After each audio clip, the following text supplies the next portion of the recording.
Hello, ladies and gentlemen. Welcome to another edition on the Mic with Mike. I'm your host, Mike Larkin, and joining me today is the beautiful, vivacious, voluptuous, beautiful adult star that is Miss Chloe Klein. Chloe, it's a pleasure and privilege to have you on the show. How are you?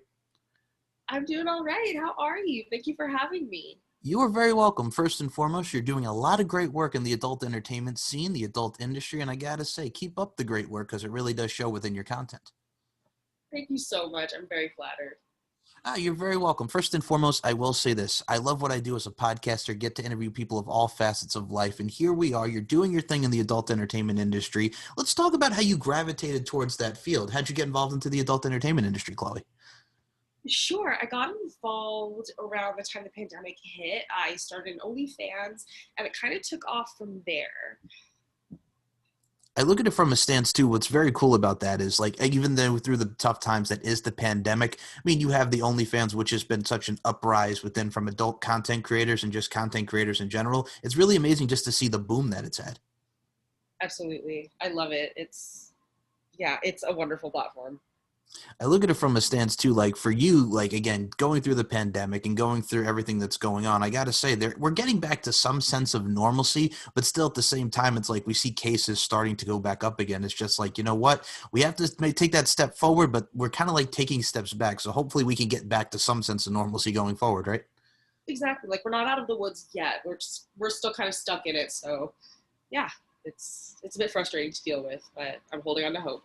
Absolutely. And first and foremost, with the OnlyFans side of things, you provide great content, not just with your imagery, but what's also great about OnlyFans is the online community of the fans, the interactions. And I must say, from what I've seen of your OnlyFans content, you only keep really satisfying and, really just exhilarating and electrifying, if you will, with your content from the imagery and overall content standpoint.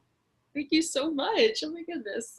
No, you're very welcome. I look at it from a stance too, and here's the thing: a lot of people have their opinions, and as the old saying goes, opinions are like assholes. Everyone has them. I look at it from a stance too, like you have many vids, you have OnlyFans. I mean, growing up, you had sites like. I'll be honest with you, we had like myfirstsexteacher.com and Naughty America, right? Like you'd have to pay for those sites and, get what you have. But now there's the X Hamster and different streaming portions. I mean, we see that in other different facets of life. But the streaming and the adult sites where you have the free content and just everything up in full form, it's another outlet for people to view adult content. Absolutely. I agree wholeheartedly.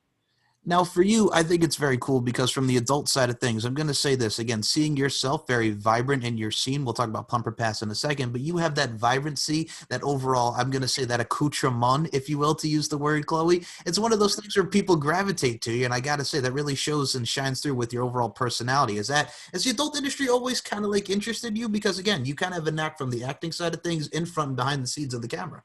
It has always interested me. I've had a fascination with the adult industry, but specifically doing porn for a very young age. And I just never pursued it. I did some modeling recently, and the person that was photographing me really strongly encouraged me to consider doing porn, and I eventually just took the plunge. Now, first and foremost, taking the plunge, literally and figuratively speaking, when it comes to the adult entertainment industry, I see there's the innuendos out the wazoo that we can make there, Miss Chloe Klein, but I digress. So when it comes to the adult entertainment industry, that's a lot that we've seen. Like some people will gravitate towards the modeling front, which again, talk about the beautiful imagery. To hash back to that point there, Chloe. But god dang, man, from the modeling side of things, from overall in general, I will say this: from back in the day in the '90s, I grew up with the likes of Naomi Campbell being in the Michael Jackson in the Closet video, the likes of Tyra Banks when she was on Good Burger with Kel Mitchell and all that. Right? She's doing America's Next Top Model. We see it from that side of the spectrum, but the plus size modeling from your Ashley Grahams to where we get to see modeling as a whole, women who are beautiful of all shapes and sizes. It's great to just see how the modeling game is really taken over and get to see everybody get exuded and accentuated. Absolutely. Yeah. I love seeing a lot of like BBW representation, and I feel like, here I am. I get to kind of represent that category. I look at it from a stance too, and I've always said this on the show, like for me, and I love all women, I'm very big into beauty, strength, and dominance, the three key elements that make women the work of art that they are. And being raised by a strong woman in my mother and my grandmother, God rest her soul, I've always found it very interesting just to see towards the adult side of things and the modeling side of things, and even cam modeling, because there's the confidence, there's the swag to get in front of a camera and do your thing from the cam modeling, spectrum. It really all kind of coincides with one another. Absolutely. I agree. Now, for you, when it comes to the modeling side of things, and we'll focus on cam modeling here, like how, when you start to do like cam modeling, really get in front of a camera, show off, I'm going to say this to quote Sierra, the goodies, if you will, the overall voluptuosity factor. Like, how cool is that for the first time to really showcase that for the fans and just in general, getting live on that cam and really putting on a show and really interacting with them? It feels so freeing. It feels very liberating. I hate to use that word. Yeah, I just feel so free, and I feel very vulnerable in a very weird way where it's just, yeah, I feel very like up close and personal and exposed and very like open to connection. And I love feeling that way. I think that's what's amazing about it too. Is first and foremost, I like the whole. First of all, I got to mention the goodies, and I'll put the milkshake tequila side of things. I'm a pop culture nerd for God's sake, but I digress. Forgive me. It's one of those things where I look at it from a stance where it's just like you said, it's very liberating, and a lot of people. Yes, there's the shy factor, but I think once you kind of overcome and like let down, I'm gonna say your overall walls, if you will, the boundaries. It's just like, you know what? It's very cool, and again, you have that audience that's very engaging, that likes what they see, and from a standpoint like you were talking about the BBWs, the big beautiful women side of things, I got to say, you included, it's a great genre, it's a great category, and it really shows the overall curves the word, spins the verb, to quote Blackstreet, no diggity, no doubt. You have factor, so to speak, right? Yes. But no, and I think for me, again, going back to being as a young man, like I'm 29 years old right now. Next year, I'm going to be hitting the 30, as they call it, the dirty 30, if you will. My goodness gracious, as we get older, Lord. But I digress. It's one of those things, like I remember as a teen, what always kind of gravitated towards me from the female side of things. And we see a lot of judgments, unfortunately, in the world, and aspirations and people with their different viewpoints and perspectives. I've always found, like, again, just me being me, like if a woman of the, like we talk about BBW stature, the overall voluptuosity factor, and a curvy woman comes toward me, I love that because that's who really gravitated towards me when I was a child in my dating aspects in the teenage years and going on into adulthood. So I always looked at that as a plus because a lot of people, again, there's fat shaming that always happens in this world, which is very unfortunate, that we can't appreciate the woman for who they are from the internal and external standpoint. So I will always say I have a soft spot for a lot of the BBWs, including yourself, Miss Klein. Oh, thank you so much. That warms my heart. No, I mean, it's very true. And I look at it from a stance too, like going back to fat shaming for a second, it's just like, there's a lot of cool people in this world. And a lot of people just cannot appreciate the fact that, it's very big from the plus size modeling standpoint. And it's very, it's taken over from that aspect where it's just like, you know what? Hey, I want a little voluptuosity factor. I want a little curves. There's something for everyone in this thing that we call life, Chloe. Exactly. I agree. So, warming your heart aside, I will say this about you, man, because you're doing your thing from the Plumper Pass side of things. And I must say to you, Miss Chloe Klein, you were doing your thing in more ways than one in this scene. Plumper Pass puts out a lot of great content, very sensual, very fun, and you are no exception. You exude and accentuate that in your scene. Let's talk about that scene and talk about working for Plumper Pass, Chloe. Let's see. It started off with me reaching out to Plumper Pass. I was encouraged by my photographer to just take the plunge and do it. And I decided to. We set it up, and I got to meet my coworker, Chad Diamond, who was fabulous to work with. I showed up to the actual shoot. The shoot was about 5 to 6 hours long. It just felt so natural working with Chad. It was just a very wholesome experience. It was my first time doing a studio scene, so I just kind of walked into it like not really knowing what to do, and it was just such a comfortable experience all the way around. I look at it from a stance too. A lot of people don't even realize, not just in front of the camera, it's just like, okay, we're going to have sex. No, no, no, no, no. Let's look from the behind the scenes standpoint. It's the lighting, it's the imagery, and everything that was associated and really implied in that film, I will say, really came out great, and it showcased it from behind the scenes and in front of the camera, Chloe. Definitely. Now, for you, I will say this as well. I'm going to say from the fashion side of things, first and foremost, the ensemble that you wore in that, absolutely superb. I got to say, you rocked the hell out of that. Thank you so much. Oh my goodness. You're very welcome. I look at it from a stance too, and a lot of people just say, okay, how about the sex scenes? But man, let me tell you something. From an imagery standpoint, from someone who's seen a lot of music videos and his pop culture nerdiness shines through in his interviews, man, if you don't have that accoutrement, the lingerie, what have you, that type of look and imagery that can hold one's attention, I got to say you did. And it showcased in that outfit. You really, like I said, you rocked it. Thank you. Yeah, I just went for it. I was kind of like, I wanted to do a little garter belt thing. I love how a dark green looks on my skin, with contrast to the lipstick. I was in my element for the shoot. Hey, if you look at the Europop standpoint, if you listen to the Eiffel 65 classic hit, I'm Blue, If I Was Green, I Would Die. When you look at yourself, Miss Chloe Klein, you were green, but you weren't dying. Oh, my goodness gracious. You were killing it. I got to add that point. So anyway, pop culture aside, I will say this. So this is your first in-studio film. You're doing your thing with Plumper Pass. Isn't it also amazing, besides Plumper Pass, we see a lot of sites that are really associated with the BBW genre. It's great just to see. And, of course, the awards show and all that that's really associated from the BBW genre and the overall adult industry. It's nice just to see that shine being focused on the curvy, the plus-size women, and just women like that in general, you know? Definitely. We're so marginalized in the industry. It's very frustrating because it's like there's definitely a market for us. And I feel like it's kind of like on the down low. Like people don't really want to talk about it. And it's like we're here for a reason. Exactly. And I look at it from a stance too. Like I mentioned Ashley Graham from the modeling side of things, right? Another one I'd like to incorporate in that too is like you look at Nia Jax. Now, Nia Jax is the cousin of Dwayne The Rock Johnson. She's doing her thing in WWE. That woman, if you've seen her modeling photos before she got to WWE, even her now, what a gorgeous woman, right? Plus size, doing her thing and showcasing her talents in the wrestling ring. Mm-hmm. And that's the thing, too. Like, from the athlete side of things, from the curvy women just in general, isn't it amazing to see from combative natures, the adult industry, women are just taking over the game. Definitely. We're reshaping the industry. And from an empowering standpoint, I think what I like about you, too, and I got to add this to you, Chloe, because we were talking about this before we got on air, and it showcases with your overall imagery. You got the smile, man. You got the smile that really shows, and it's very vibrant. A good smile goes a long way, and I got to say that smile really showcases and shines through your work. Oh my God. Thank you so much. Hey, that's the thing, man. There's a lot of things to look at. You know what it is, too? The nuances in a film. It's not just like, okay, here's a sex. Let's look at the little nuances, the storytelling. I mean, when you look at adult work, it's very, it's sly. It's very sensual. It's like, hey, come over here. Here's the thing. Boom. We're right into the scene. But there's the little nuances in the story behind it and the overall, I'm going to say, quirks that really go into it that really encompasses a film. Oh, my quirks. I love that.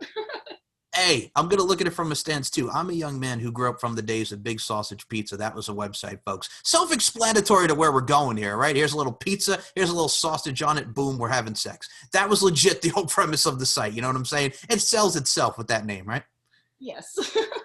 I'm just saying, well, you come from the days of like my friend's hot mom and my first sex teacher, and I said Naughty America. Now, from the stance of, like you said, you were interested in the adult entertainment industry and just the overall works.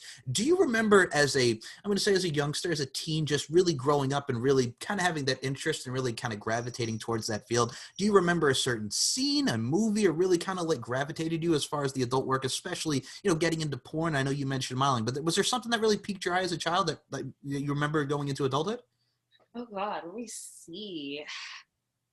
Yeah, definitely. I think when I first saw my, let's see, want to say I was around 16 when I saw porn for the first time. I was a super late bloomer. But I saw my first scene and I was just like very captivated by it, where I was just kind of like, oh, this feels naughty, this feels dirty, this feels like something I'm not supposed to see. And I kind of love the adult kind of sinister, kind of sinful nature of it. And I want to indulge in that.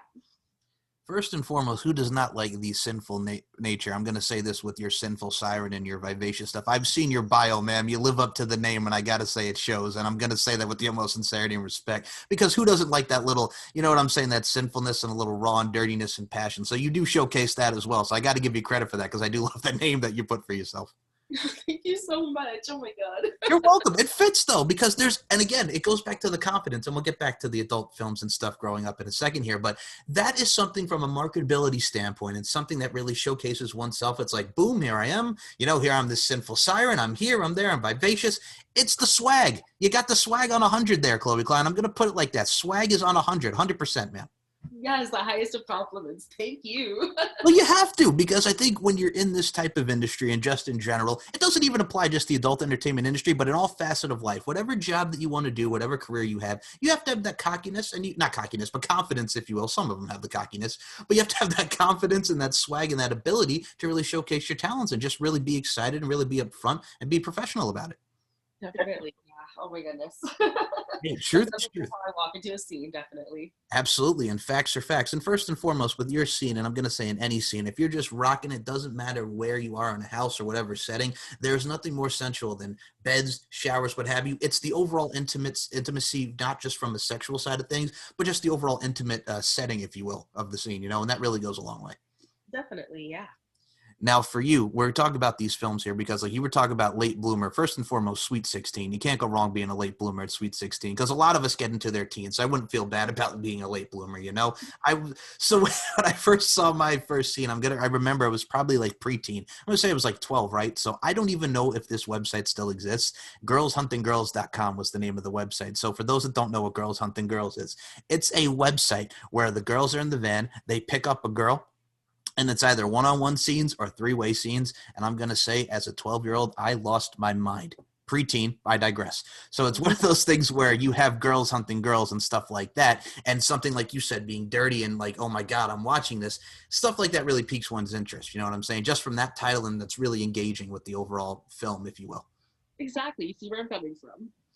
Now, I will say this. Back in the day, we did have our girlshuntinggirls.com, and we had our Girls Gone Wild, if you will. Like in the early 2000s, like that was a big thing. Like you have your shows that you're watching, right? Your commercials, and then boom, it's like spring break, woo, summer break, woo, and then flash the boobs like they're trying to get their Jerry beads at the Jerry Springer show. So we had also that commercials back in the day that struck our interest. We love it. Absolutely. From a stance too. And now everybody talks about Joe Francis and what he did, but I got to say, you remember friggin' Girls Gone Wild when you wanted to be on that spring break with those girls, just how enticing those were, right? Definitely. I mean, it's like friggin' when MTV had the spring break and stuff, and they're in Cancun, and these girls in the string bikinis, and they're just modeling and coming out and wooing, and there's a beach ball over here. Everybody's having fun. It's the atmosphere, Chloe. Yeah, I was so intrigued by that. I honestly wanted to be one of those girls so bad. Really? I really did, but I was so insecure growing up just because it's like I've always been plus size, and I feel like there isn't, as much demand for us. So it's just, I was always kind of held back, and I feel like with doing porn, I've really stepped into my own, if that makes sense. Absolutely. And first and foremost, I put you at the forefront. We're not putting you back here. Step forwards, not steps back, Miss Chloe Klein. I love you to death. Now, I'm going to say this to you. I'm going to say this to you, Chloe. Like when you talk about feeling that type of way, like, you know what I'm saying? Insecurities, it happens with all of us. But I look at it from a stance too. I think you would probably have rocked it going out there just wooing people, peeping with the crowd. You know what I'm saying? Eminem's out here. My name is his pants are fracking coming down like he's Marky Mark having good vibrations. Like, come on now, man. If Eminem could be down to his pants singing My Name Is, you go out there and rock it with the girls, you know? That's true. You do have a point there.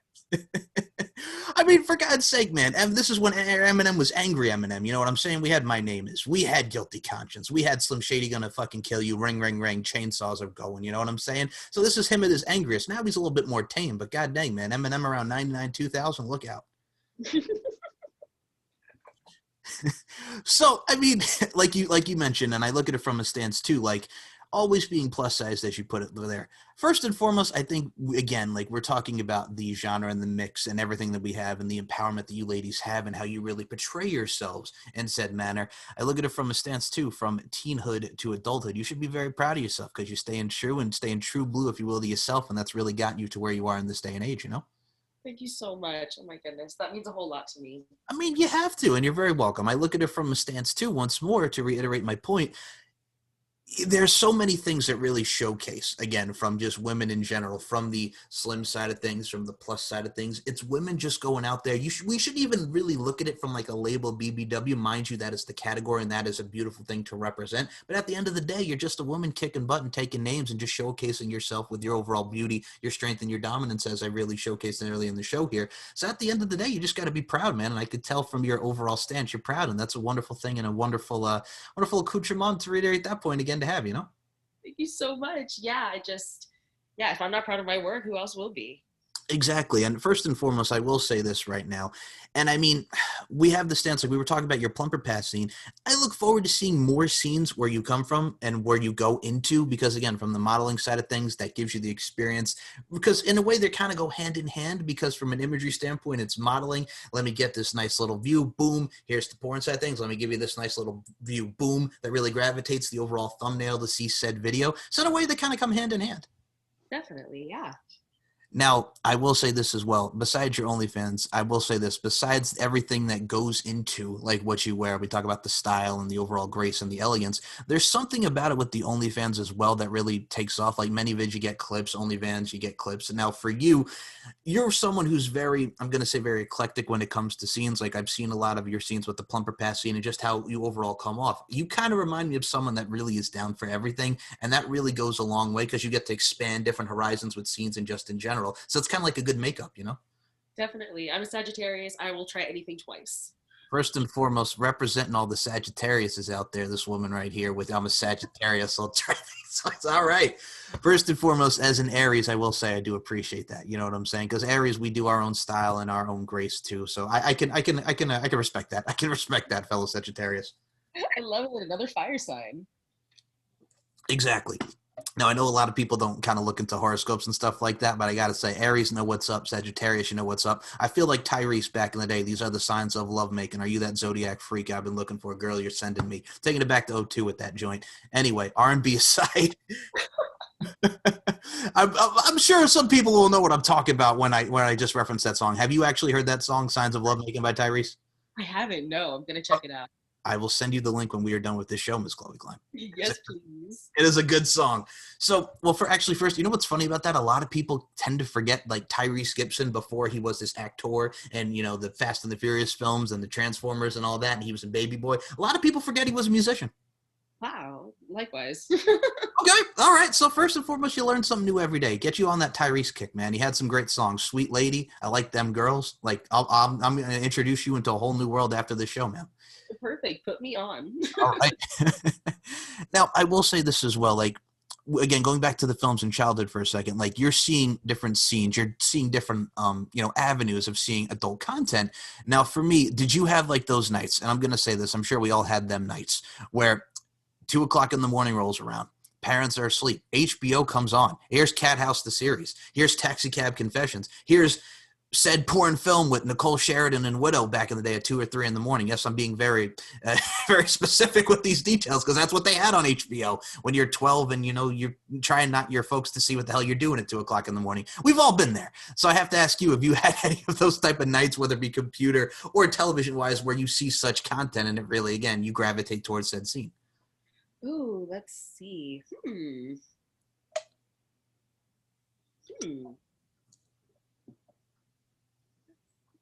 Where I was just up late at night and I just kind of gravitated towards some kind of contact. Like, Yeah, I mean, for instance, like back in the day, like HBO had the Cat House, the series and stuff like that. And there would be some, like a Cinemax would have like random films at like 2 or 3. oh yes, okay, yes, Cinemax definitely. Like around 2/3 a.m. Yes, exactly. Soft core, all of that. All right. See, I was up in there too as well with the softcore porn, and they did have some of the actresses, like I said, Nicole Sheridan and Widow, who was a married couple at that time, were big into those scenes. And I'll be honest with you, I never thought I would ever say this in adult industry, but I get tired of watching the same people and the same kind of porn. No, and I mean this, and a lot of people you think you're nuts because hey, it's porn, but I'm like, no, like if I've seen these two in a film and it's pretty much the same shit, like I need a variety, man. Exactly. Agreed. You need the variety. And I mean, I look at it from a stance too now. That's what's kind of cool about the streaming sites like X Hamster, X Videos, RedTube, even if you will, Pornhub, as Coolio once sang, take it to the hub, which let me just say right now, if you got Coolio endorsing your adult theme website and he's singing a song called Take It to the Hub for Pornhub, you know you made it if you got Coolio on there, Mr. Fantastic Voyage, Gangsta's Paradise. How friggin' amazing is that? That Coolio friggin' saying take it to the hub for Pornhub. You know what I'm saying? This is the world we live in. What a perfect world it is. Hey, man, I'm just saying, friggin' Coolio taking it to the hub. Anyway, so when you have sites like that and really stuff that gives you different categories, it really gets to explore one's uniqueness and preferences into what they like, you know, because you never know what a person likes. Definitely, yeah. And also you look at it from the modeling side of things, like fetish modeling, right? Like some people can have a foot fetish or different types of fetishes and stuff. Like that world is also very interesting to explore. Like you have people that like dominatrix stuff. So I mean, from the modeling side of things, that must be awesome from a stance of not only do I have this beautiful imagery, but there's also something that people are into, like, you know, that people explore, you know? Yeah, I hear that. And that's the thing too. And I look at it from a stance too, like again, hitting on all cylinders. And for you, what can we expect for you what the future holds for you, Miss Chloe Klein? Scene wise, I know you just killed it with Plumper Pass, like we talked about in the show here. But god dang, man, what are you looking towards for the future? Let's see. I have a couple scenes coming out with Jeff's models pretty soon. I'm also looking to shoot with a few more companies. I'm just looking to kind of get the ball rolling here, see how far I can take this. I look at it from a stance too, also with Jeff's models. Like his content, again, another one who's very superb, and he has a lot of great models, pun intended, and a lot of great stars that he's worked with. So I look forward to seeing that scene because I know you two will kill it because Jeff is always one that always puts out the great content as well, much like Plumper Pass. Definitely. Jeff is such a sweetheart, wonderful person to work with. And I will say this first and foremost. I mean, we hear the terms like, and I'm going to put this out there because it's very blunt, like the chubby chasers and stuff like that. Here's the thing. That term is out there, but for me, it's just like, you know what?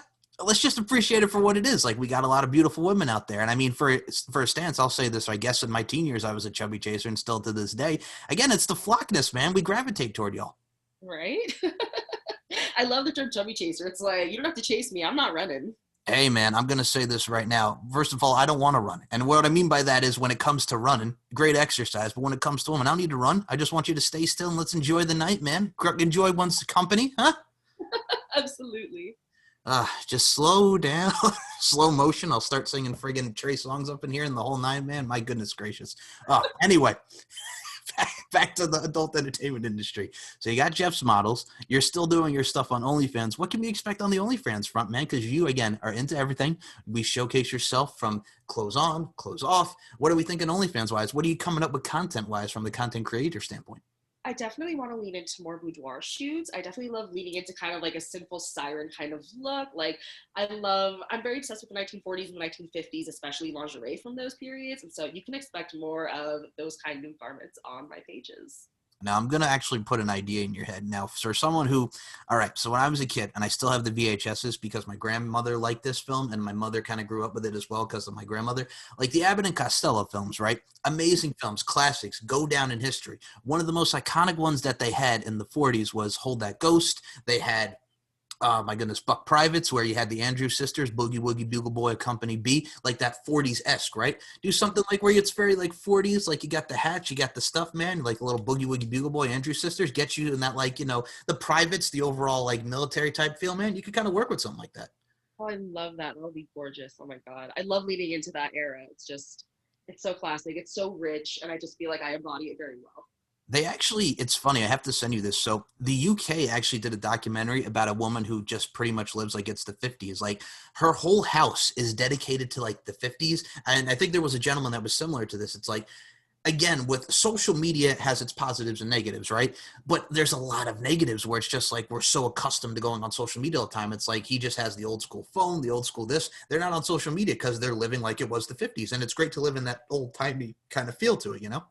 Oh my God. I could not imagine doing that, but definite props. Hey, I mean, it's a lot of discipline and a lot of people that are really dedicated to that era, which I appreciate. I mean, if you walk into someone's house and it looks like an episode of Happy Days, for God's sake, which I love me some Happy Days and with the Fonz and the leather jacket and all that type of stuff. But again, I might drive myself nuts, but it's something I would want to do. It's like taking the DeLorean and Back to the Future, going from 85 to 55, right? Yes, it's something I could do for a brief period of time, not living that way permanently. So you wouldn't just want to say bucko and all the 50s terms and just go to the sock hop and let's go to the hop. Let's go to the hop. No. I would pick and choose, like, yes to fashion, yes to the sock hops, yes to the drive-in movies. All right. Okay. I'm just saying, man, friggin' everything from the 50s, man. All you got to do is start singing Blue Moon, get the 40s going, bob with the bob, the bang, and dang, dang, dang, a dong, ding, Blue Moon, man. Just go to the drive-in movies and have some fun with it, right? Yes, you got the right idea. But that's the thing, too. And I think what's also very cool about it is, too, a lot of the younger generation can also appreciate stuff like that, from like really getting to, you know how the phrase is that what's old is new? We're kind of like teaching them that now, you know what I'm saying? From what we grew up with to what the youngins now have a days. I mean, it's kind of cool. No, I definitely see that. I also look at it from a stance, too, with what's old is new. I do remember MTV put out this show. It was pretty much called 90s House. Now, okay, here's what's sort of the inaccuracy about this. And now I will say this, as I'm sure we're around the same age, like growing up in the 90s, right? Like we had like the boy bands, we had the faxes, we had the AOL, we had the dial-up. We grew up with a lot of that accoutrements, again, there's that word, that we had in the 90s, right? That really symbolized our childhood. So you have Lance Bass, epitome of the 90s, In Sync, and you had Christina Milian. Here's where I had a problem with that. The inaccuracy, because Christina Milian's first hit from AM to PM came out in 2001. You're kind of effing with my emotions right now because that was the early 2000s. So we put these cats from the 2010 era, right? And they take away their phones. They take away everything. Here's a fax. And they went absolutely apeshit because they can't handle what they had back in the day. That is too chaotic. It's funny because it's like, what do you mean we got to use the face? I'm just like, well, you're in a 90s house on a challenge to see how you would survive in the house. They're doing all these challenges. I mean, Lance brought in Joey Fatone, and there was a lot of celebrity guests on there, but it's just like, it really shows you how today's generation, we're so accustomed to texting and cell phones and, you know, social media. It's just like, we would go give ourselves bananas. This shit is bananas, to quote Gwen Stefani. Absolutely. Oh my God. Yeah, no, I would not be able to adjust. I don't expect anyone else to. Hey, I'm just saying now, with the introduction of TikTok and everything now, which is pretty much like Vine turned up, you know what I'm saying? We're getting back to more of the social media crazes. Absolutely, yeah. Oh my God, I miss Vine.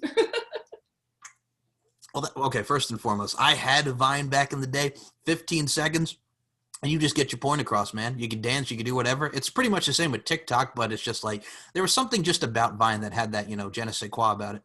Exactly. Vine was just a lot more chaotic, and I feel like TikTok is a lot more produced. Does that make sense? Yeah, I could see it because we're mostly just everything's dancing on there and just, you know, whatever, you know what I'm saying? You don't have like that message where you could put on there. It's just like, okay, I'm going to do a dance now. Boom. Yeah, I feel that.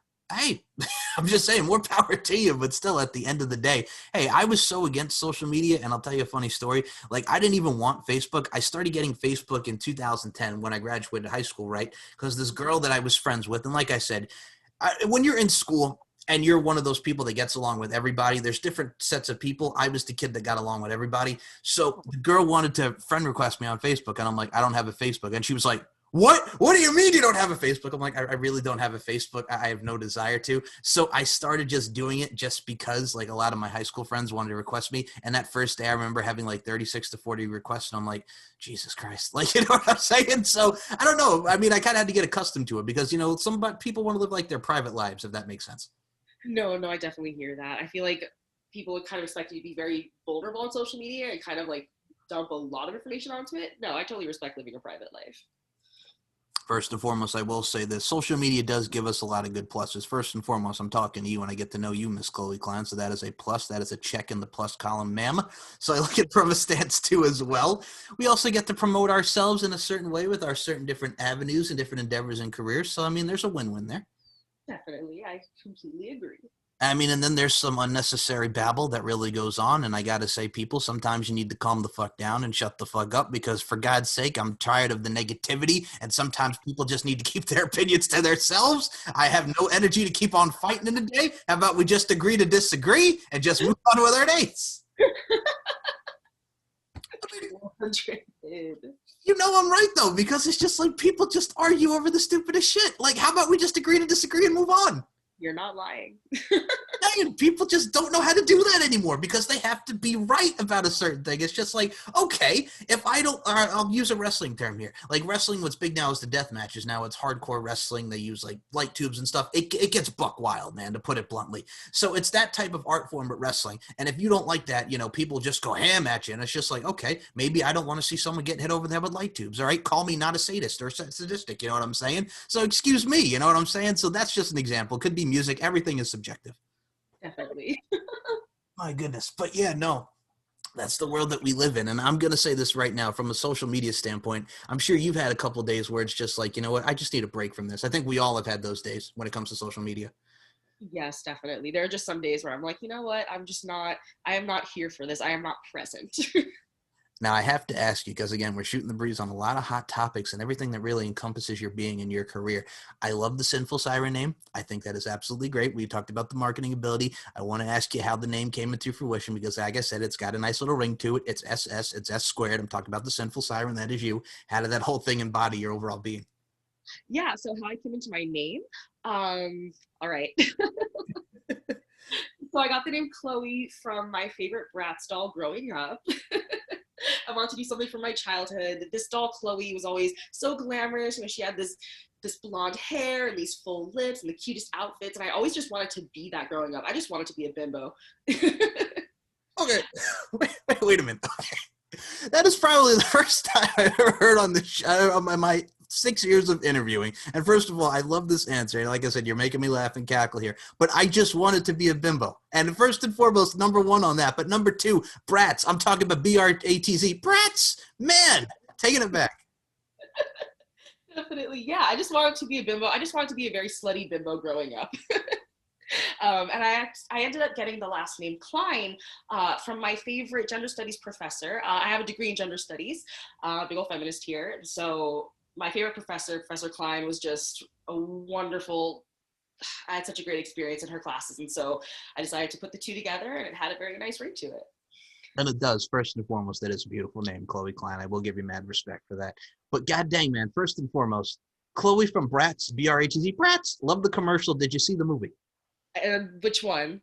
The Bratz, isn't there? Well, there was a Bratz the movie, right? B-R-A-T. There was, or was there another Bratz the movie that I'm not aware of? Because I do remember Bratz the movie like in the early 2000s. There are like so many animated ones, and then they did like a live action one, I think from like 2007, something around that time. Okay, yeah. Well, let's go with the first one here because I kind of like fell off the course after Bratz the movie. Did you see the original one? No, I didn't. Okay. See, I've seen that, and like around that time, I think we had like the Pokemon films. Like there was Pokemon the movie, and then there was Digimon the movie. Like the classics, if you will. Oh yeah, okay, I watched those. All right. See, I was also the kid around that time from an animated standpoint. Do you remember the film The Iron Giant? Oh my god, is that even a question? All right, I'm just saying, man. Vin Diesel has the voice of the robot now. Is that even a question? This woman just gonna come at me. Is that even a question? Like, you're goddamn right. I saw the Iron Giant. It's one. Oh my god. That was just up front and to the point right there. You're goddamn right. I saw the Iron Giant. Fuck yeah, that friggin' passion. I love that. So okay, the Iron Giant. So I remember as a kid at the local Pathmark store, right? Going down the aisle, I purchased it on VHS, and one of the things that was very cool about it, you got the little Iron Giant figure in the purchase with the VHS. It reminds me of in the same year, I purchased Alvin and the Chipmunks Meet Frankenstein, so the animated film with the Chipmunks, right? Not the ones with Jason Lee that came out in 2007 and around that time. So what was cool about that, back in the day with your VHSs, people, yes, I know VHS, what is that? VHS, it was videotape, dare I say, if you will. We're taking back to the videotape days. The Alvin and the Chipmunks Meet Frankenstein VHS came with a flashlight of Alvin and the Chipmunks. And I'm like, it's stuff like that you just smile as a kid. As a 7-year-old, I was like, all right, Flashlight City. I mean, a little flashlight in this VHS, boy, and I got me an Iron Giant figure. It was beautiful. Like I said, just going to your local Pathmark and picking up VHSs. It's the life. Oh, I love that. The childhood nostalgia. Absolutely. I'm just saying, man, like, isn't that stuff, it's the little things that make you smile, right? It really is. It's like when you get a Happy Meal and you get the friggin' figure, the toy with the Happy Meal, It's stuff like that.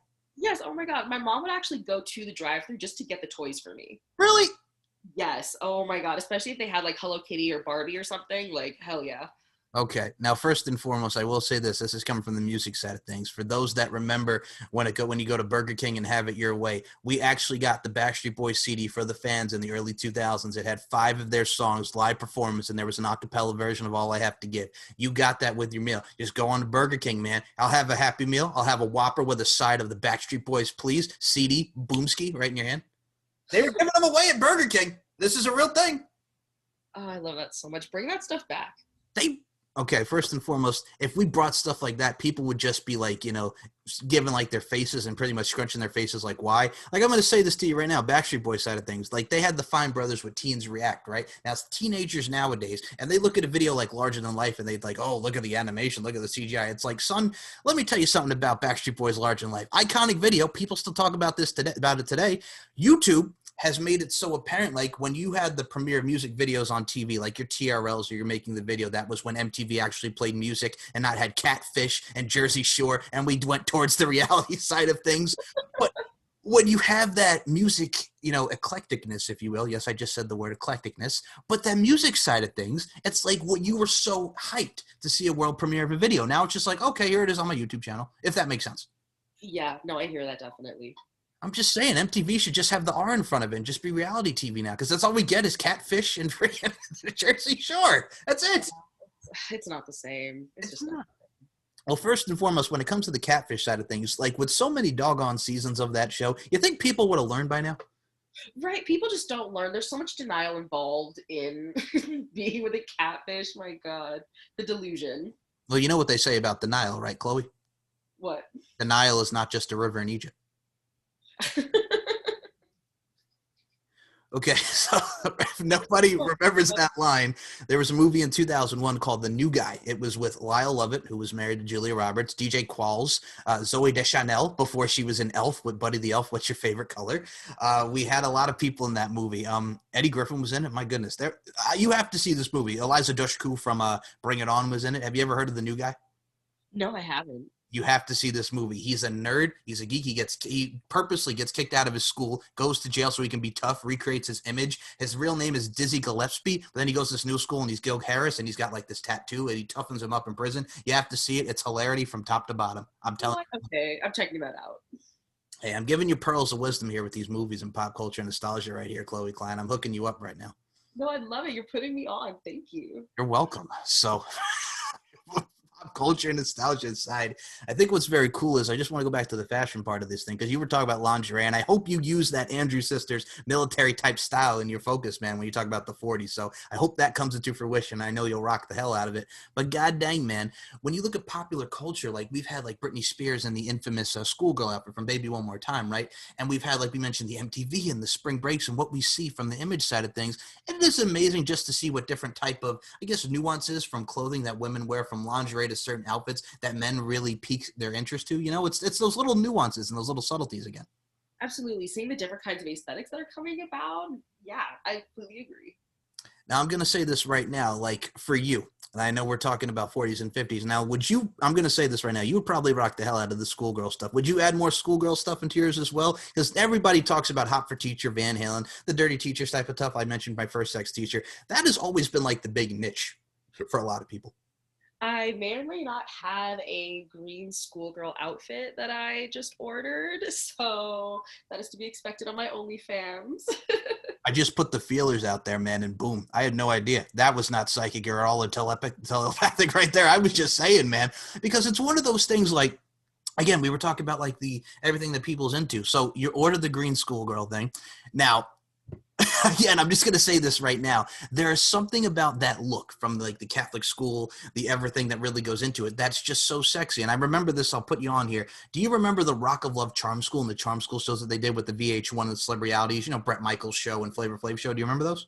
I do, yes. Okay. So Charm School, like those girls, like when they're trying to teach them etiquette and decorum, right?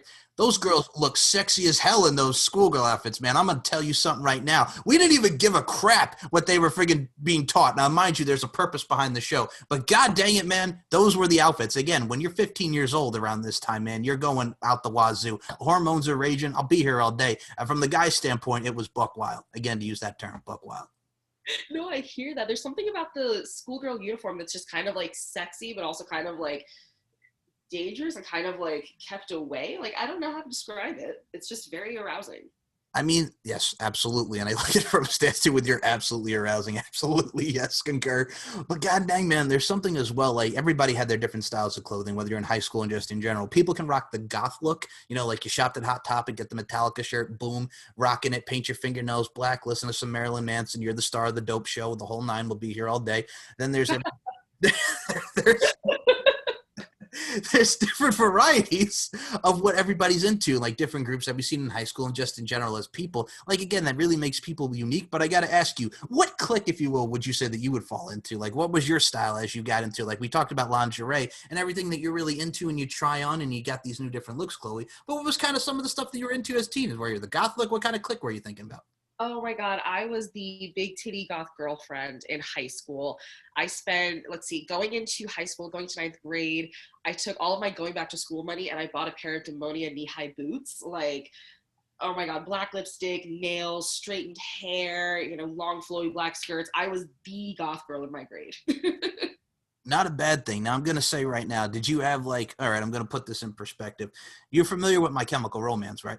Oh, absolutely. Is that another question? Oh, yeah, fucking A, man. You want to talk about some My Chemical fucking Romance. All right, freaking stuff at the table, man.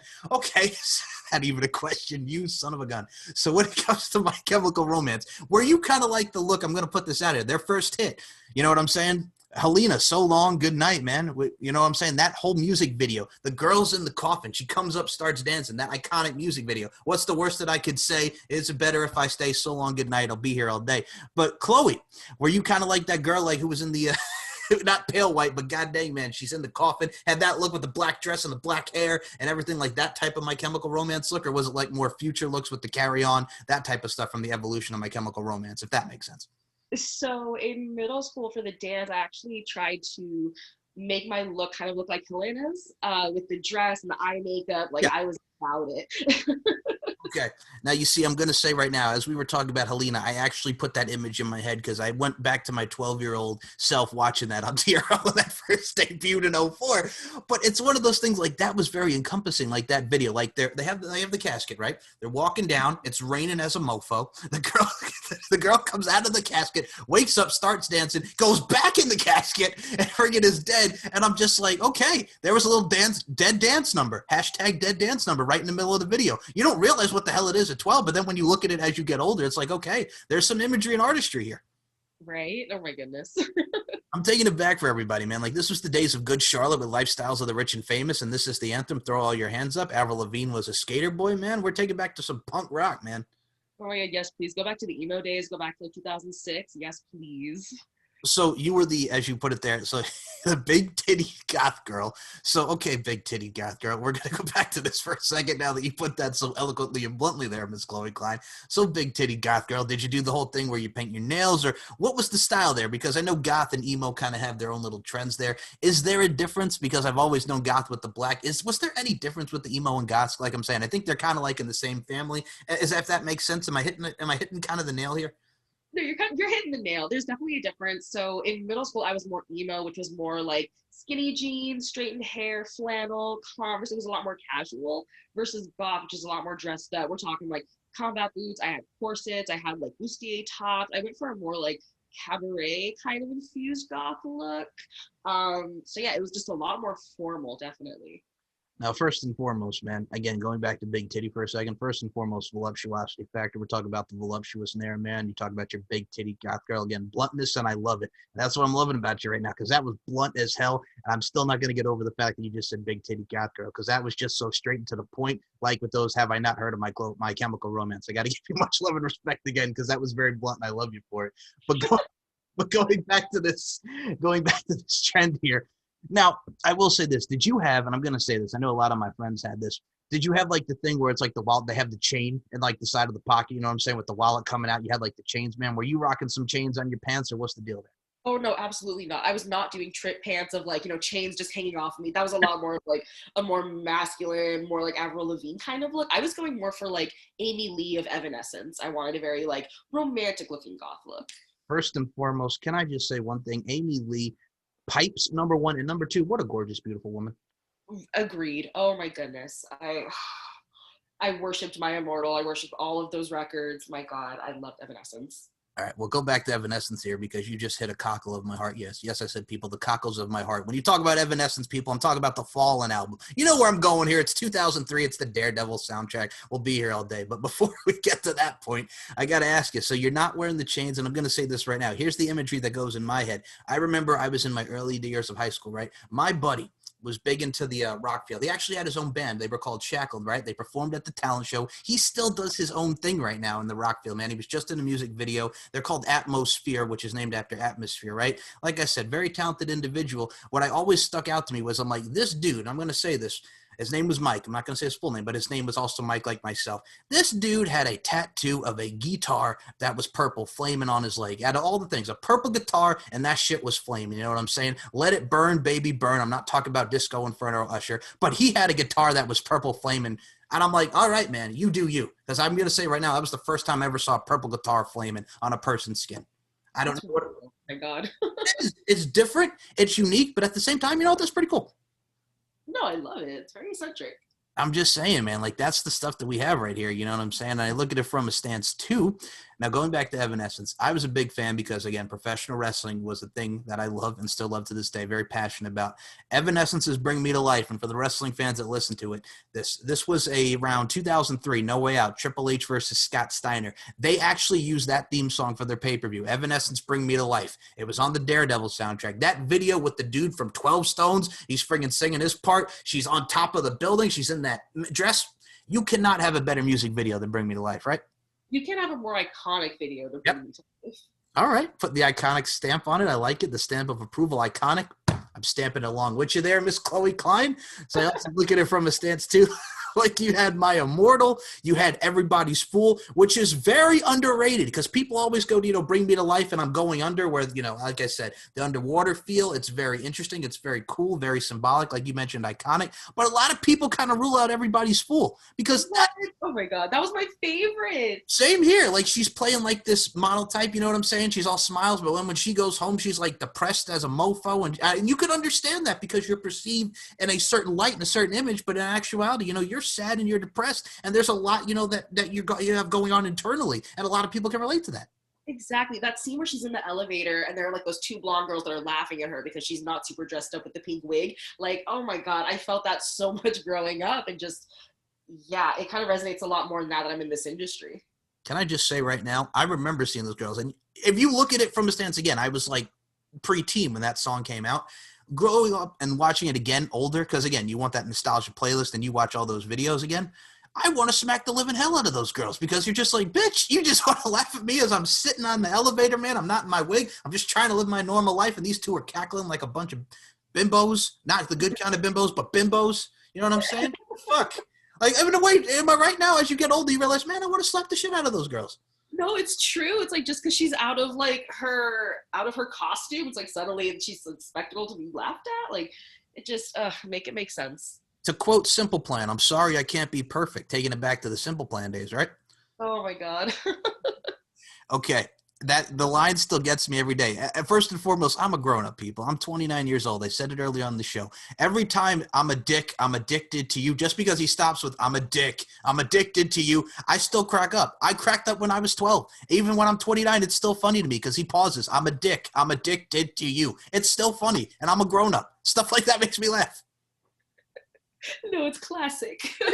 But it's funny at the same time. And I mean, the heartbreaker, like you can relate to that stuff too. You know what I'm saying? Like you had Simple Plan, you had Sum 41 with their Pain for Pleasure and their Fat Lip and their In Too Deep, which recreated the 80s film Back to School. Like there was a lot of iconic stuff that a lot of people can relate to around those times. Yes, you were speaking the truth.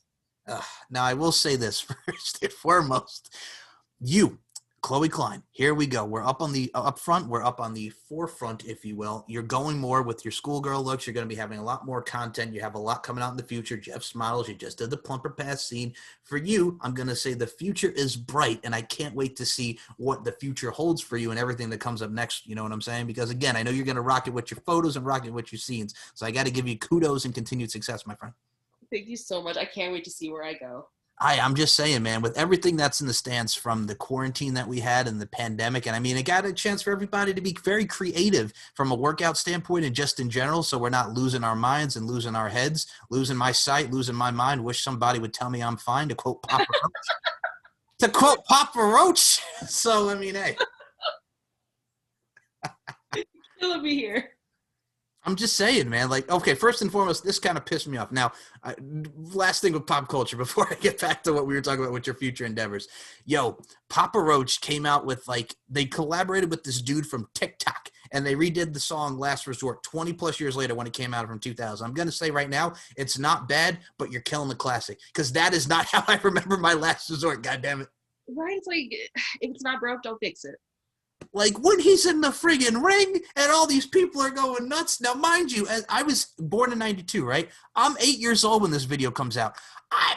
As an 8-year-old, and you're singing a song about suicide and you realize the message as you get older, it's like, okay, well, that's a little messed up to be singing to as an 8-year-old. But at the same time, as you get older, you can relate to it because we've all had those moments and thoughts. I can say myself, I've had them. I'm sure you've had them, and a lot of people have had it. Again, it's music and you can relate to.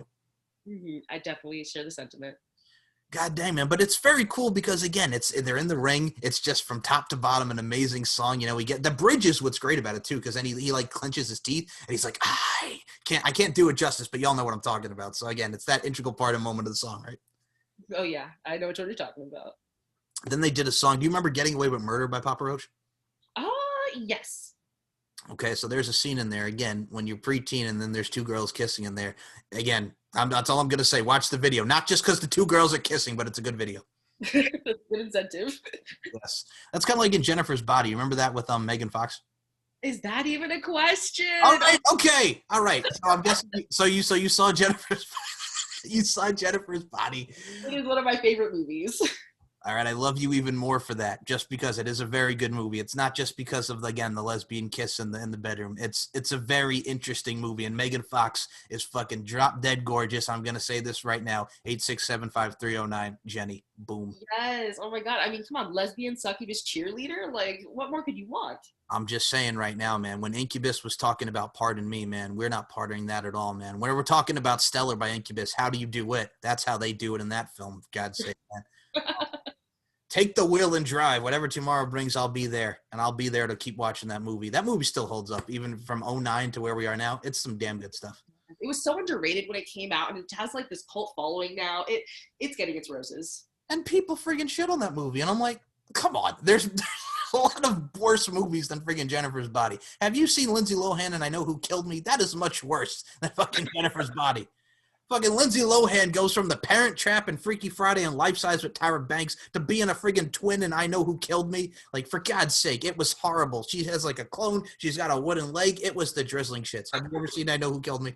No, I haven't. You don't want to see it. It's absolutely awful. That was the same year that Swim Fan came out with Erica Christensen and friggin' oh my God, I'm gonna remember her name, but it was the chick. The other chick, it's Amy something. Oh no, Shiri Appleby. Her name was Amy in the movie. And Jesse Bradford, who was in Clock Stoppers, that was on Nickelodeon, the Nickelodeon movie, and Romeo and Juliet. Remember Jesse Bradford? I think so, yeah. So he plays this swimmer, right? So he's gonna probably go on to college. He's a badass swimmer in high school, right? So Erica Christensen, who was in Leave It to Beaver, the movie with Christopher McDonald and Eric Von Detten, who was in a lot of the Disney movies like Brink, and he was in the show So Weird. He was in the Princess Diaries. So he's in that. He's in that movie, and Erica Christensen plays the girl he likes. Then years later, she does this movie, and she plays this psychotic woman who is obsessed with Jesse Bradford. And I'm not going to give away the whole movie, but it turns out that the person she did like before him was an actual athlete. So she goes for the athletes, and she plays a crazy bitch, but I'm going to say right now she is a very voluptuous crazy bitch. Go out of your way and watch Swim Fan, because it's very underrated. Swim Fan, check it out. Voluptuous crazy bitch. Okay. I'm just saying, man, I'm going to say right now, you're supposed to be hateful towards her, but I got to say, sometimes you got to party with the crazy chicks. That's all I'm going to say right now. You got to dig some crazy chicks. Yes. And besides, it's an adventure. You know what I'm saying? Going with some crazy chicks. Huh? Yes. Anyway, I digress. I got to say, first and foremost, it's really been a pleasure and a privilege, Chloe, to be talking to you tonight. We definitely got to do a round 2 of this. You were a blast to speak with. Thank you so much. I would love to. Yes, call me up for round 2. This has been wonderful. Thank you so much for having me. You're very welcome. I can't wait to see where the future goes for you and everything that you have ahead. Now, this is where I step back, Ms. Chloe Klein. Please promote the Twitter, the Facebook, the Instagram, the OnlyFans, where everybody can find you on all social media platforms. The links will be in the description. The floor is yours. Go ahead, Chloe. Yes, you can find me on Twitter at twitter.com/ChloeKleinXX, and you can find me on OnlyFans at onlyfans.com/ChloeKlein. Links will be in the description. And besides Sinful Siren, I did see in your bio on Twitter you're a witchy woman. Is that a good witch? Is like the white witch? Or what are we saying about witchy stuff, man? I'm going to say Hocus Pocus, great film, but what are we meaning by witchy woman there, Miss Chloe Klein? I might dabble. I might dabble in a little bit of witchcraft. I'm just saying there. It's a good witch thing, though, right? I'm not trying to get no spells and stuff on me, man. You're not going to turn me into like a frog like it's Halloween Town 2, Calabar's Revenge. You know what I'm saying? What are you doing? Absolutely not, as long as you stay on my good side. Wisdom right there, and beautifully said, my friend. First and foremost, stay on her good side, because she may know some tricks. You got some tricks up the sleeve, man. You know what's going down, huh? Mm-hmm. All right. So before we close this out as well, links will be in the description like I just mentioned there. And to reiterate, Chloe Klein, do you have any final words for your fans who have been supporting you since day one and everything that you've done so far in your ventures and your dabbling into the adult entertainment industry? Do you have any final words for your fans?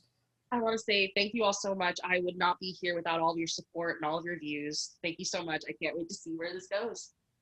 Beautifully said, eloquently said, and my last words are beauty, strength, and dominance, the 3 key elements that make women the work of art that they are. And Miss Chloe Klein, I include you in those sentiments. Thank you so much for your time tonight. Thank you so much.